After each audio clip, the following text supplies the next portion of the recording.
Adaptation. I have a friend who is a charming gentleman of pure Anglo-Saxon ancestry. His ancestors may have died at the Battle of Hastings, but this man looks and thinks like a Chinese person. He is now an elderly gentleman with slanted oriental eyes and a scraggly white mustache in the style of Confucius. He has dedicated his entire life to studying the Chinese language and is often called upon by Chinese scholars to help interpret the complexities of their own language. This learned and kind man is out of place geographically. From the perspective of reincarnation, this is likely his first incarnation in a Western form. Biographers of Ralph Waldo Emerson have referred to him as the New England Brahmin. His library included most of the Eastern classics, and his whole philosophical approach was Hindu. These are striking examples, but each of us has come to this present life from some other national or racial background. If you observe the faces and temperaments of people around you, you will see how the law of reincarnation has brought together people from all over the world. Because each of us has a different spiritual background, has had different reincarnation experiences, and has faced different karmic compensations, we must each study, learn, and grow in our own unique way. Philosophy is largely a matter of interpretation, and interpretation depends on one's perspective. That is why when two people with different spiritual experiences try to interpret the same metaphysical idea, they will reach different conclusions. Each student must understand metaphysics based on their own character and needs. As St. Paul said, what is good for one person might not be good for another. This individuality means that any specific method of learning metaphysics must be carefully tailored to each student. It's not possible to make these adjustments without a lot of personal study about the student and how they respond to different kinds of knowledge.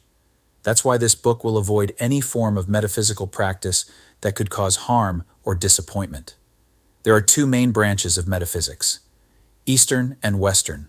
The Western branch began in Egypt and Chaldea, while the Eastern branch originated in the ancient spiritual practices of the Trans-Himalaya region.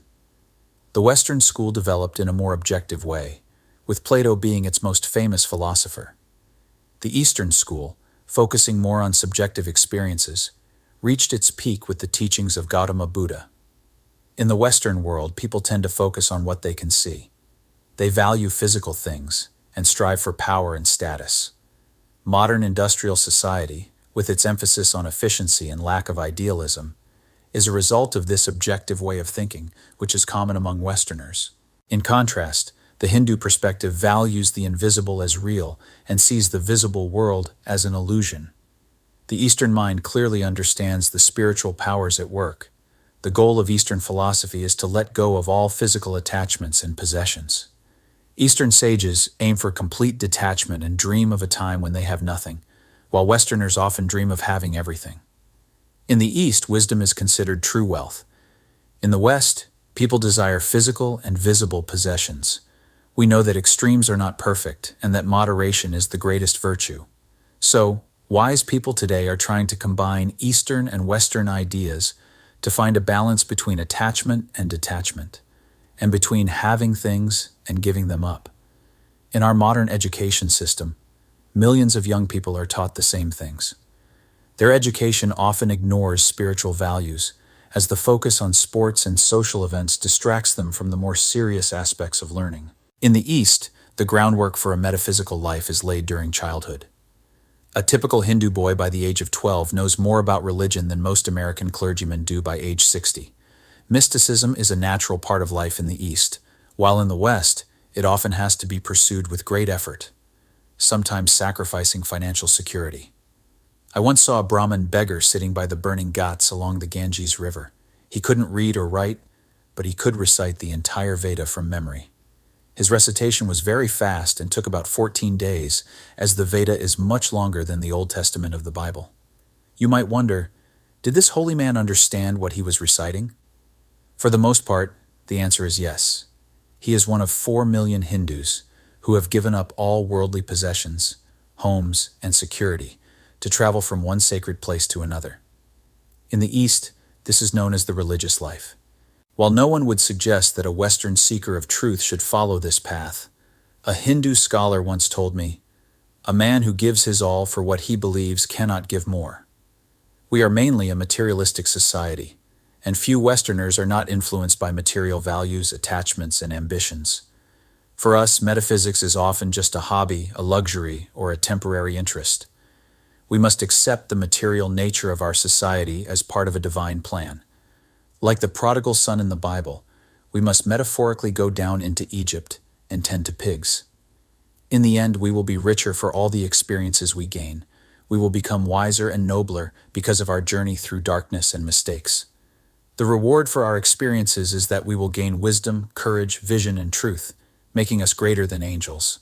Since we are very different from Easterners and the ancients, we need to adapt their mystical philosophies to fit our current situation. We should be practical idealists who understand our own limitations.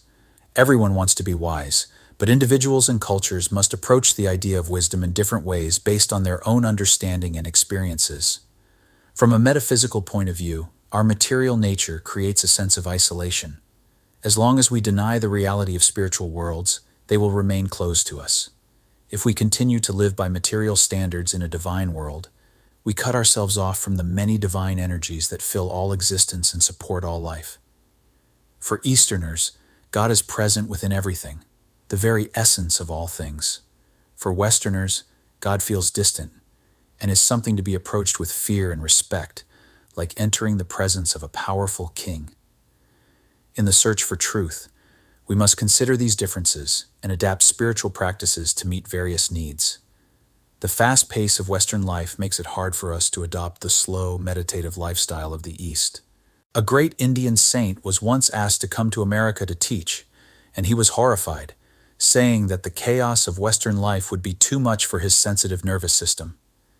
This same chaos can be very harmful to any Western student trying to live a contemplative life.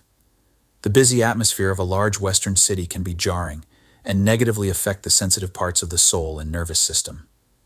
Western people's bodies have become better at handling outside pressures and have developed a way to withstand shocks, making them less sensitive, more straightforward, and less imaginative than Eastern people. To survive, they often focus on the obvious and create philosophies to justify this way of living, while dismissing other lifestyles. This is part of a way to escape from deeper issues. It's not surprising that more sensitive Westerners are drawn to the pieces of Eastern philosophy that come to the West. Eastern mysticism appeals to those whose souls feel empty due to Western materialism. However, this often leads to exploitation of these ideas. In the last 50 years, many sincere Eastern teachers have come to America to share Eastern philosophies. They have gained a lot of attention, and their ideas have become popular. However, these teachers found that many of their serious Western students faced health issues and even died. The problem was that the Eastern teachers overestimated how much their Western students understood spiritually. The teachers were focused on deep philosophical ideas, but the students were more interested in the teachers themselves. They believed in the teachers rather than the teachings, bringing their own spiritual misunderstandings into the mix, which led to tragic outcomes. Many practices like yoga, breathing exercises, and kundalini stimulation can be dangerous teachings that have come from the East. These practices make sense to someone from India who dedicates their life to purifying their body and developing spiritual insights. However, for Westerners who think they can simply breathe their way into a better spiritual state, these teachings are not suitable. When a typical American business person tries yoga, they often lack the understanding to truly grasp it or the integrity to practice it correctly. For them, it becomes a risky experiment, much like trying to apply high-pressure economic methods in India. When a student of metaphysics tries to develop their higher spiritual abilities without proper guidance, they often encounter psychism. Stories about psychic phenomena can easily capture the imagination of those who are not well informed. Things like Ouija boards, visions, trances, table tapping, and crystal gazing can be very tempting. These phenomena are often seen as proof of spiritual power, similar to a yogi from the past who claimed to have cosmic awareness because he drove a car without gasoline. This stunt earned him a lot of admiration, but true wisdom is not about such tricks. It is very important for any student of metaphysics who wants to make real progress in their inner development to stay away from all forms of psychism and avoid psychic phenomena. The The best schools in both the East and the West advise their students against psychism and mediumship. In India, psychic practices are typically associated with lower levels of yoga and are never practiced by students of Raja Yoga. The issue of psychism has been considered throughout the writing of this book, influencing the choice of certain practices that are positive and non-psychic. A mysticism student must keep their sensitivity to higher spiritual forces under the control of their own will at all times, and should never let it lead them into mediumistic practices.